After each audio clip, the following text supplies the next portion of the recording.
you can adjust the scale, which is what the note relationships are, the interval relationships as you go left to right or right to left.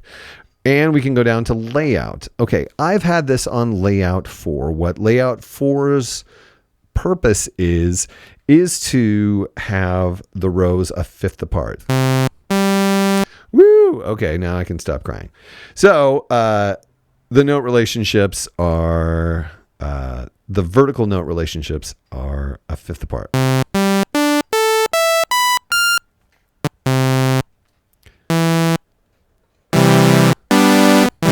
So you have a tonic and dominant. So that's really useful. And you can see where the octaves are. Now we do have more octaves present than exist. So like there's going to be duplications like this octave. But you can find the octaves that naturally go up,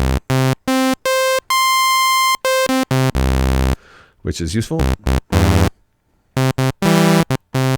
And because we're in major, it's really easy to see where the notes are. So like, 3 down from C is going to be A minor. And this will be E minor. Oh, actually, we don't have the fifth. So there's E minor. Anyway, I really sort of, linked up with this particular layout. But there are other layouts like number 1. Number 1 is interesting because it goes in both directions. So we have C to C and C to C. So you can hear the scale in both directions.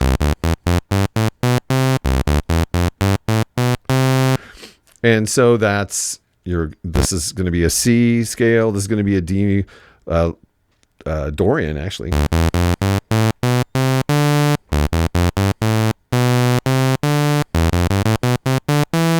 So you can play vertically or horizontally and basically get the same outcome, which is beneficial. And that is just one where there's a whole step between rows, depending again on the scale. So as we saw demonstrated, 2 has a third between rows.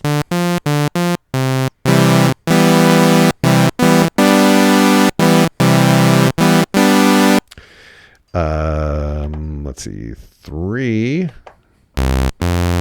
has a perfect fourth.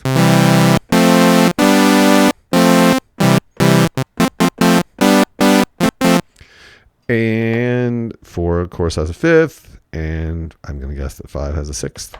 Yep. Oh, yeah, that's that. Sounds like a gold song. Anyway, okay, so let's go to 6th, which has a 7th between the notes, which is interesting. Ooh, there's our Locrian tonic right there. Okay. And of course, 7, which is really useful. And I kind of bounce back and forth between 4 and 7 because 7 is just octaves. There's an octave. It makes it really easy.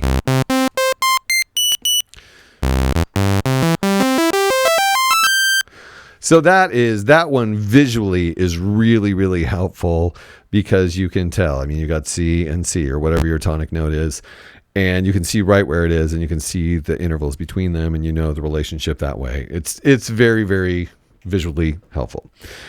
Okay, so we also can set the root note, which right now I have set to C3, but you can set this root note to really any number of notes. Let's see, how far do we go up to D4 and down to C1. So you have the ability to slide that around. If you don't like when it runs out of high notes and starts to repeat high notes, you can shift it upward to get away from that. Of course, then you get down into the low notes that are too low to be notes or to be heard by us as notes. I'm sure whales enjoy them. But yeah, so you have the ability to move that around should you like to. Let's talk about X target. What you may not know about this keyboard is that it has really unique and beautiful functionality, which is it's sensitive to movement on an X axis, on a Y axis, and a Z axis. Like, it is touch sensitive. It has aftertouch. You can press it and get different outcomes. So not only can how hard you press it can make a difference, but where you move, whether up on the up and down axis or the left or right axis can make a difference. So what you basically have here is a really expressive, I guess, continuum-like functionality per note. And of course, it's going to take you a lot of skill to be able to implement it really expressively, because it's hard to, this is not a huge amount of space to be doing expressive movements in, but it's possible. So let's hear X target is currently, let's set it to pitch so that X will control pitch. So we start in the middle here.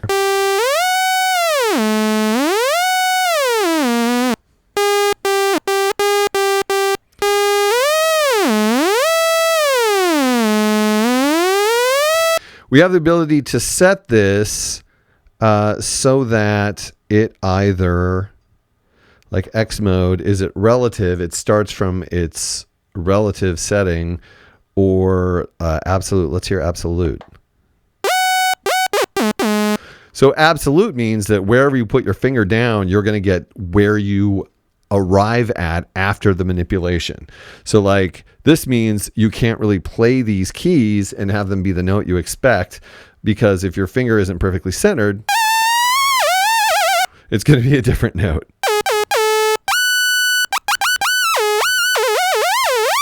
So that's why often you have your X mode in the configuration section set to relative. So then when you land on it, you'll get the note you expect, but then when you move after that, you'll get the effect you want.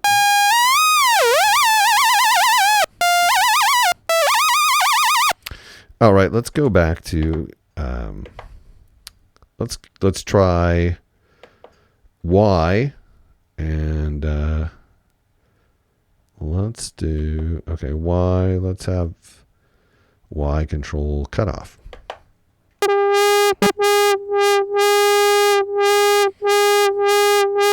So I could have cutoff in one direction and resonance in the other direction, say. So you could get, let's see, different effects.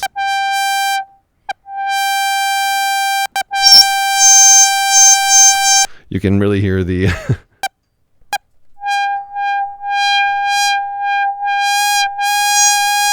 you can hear the opening and closing the filter and bringing the resonance in and out. So how you configure these keys is up to you. It's going to be an interesting choice. You can certainly come up with a lot of expressive and subtle outcomes. Our outcomes are a little extreme. As you can see, it asks you what the amount you want is.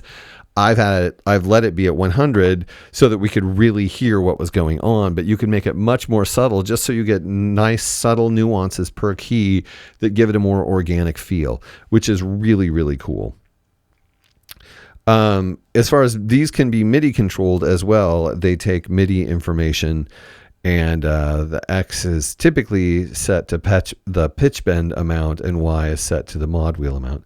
We also have Z, which operates in the same way. Obviously, having it be velocity sensitive, like how hard you hit it means how loud it's going to be, is probably the smartest application of that, but you could have really anything.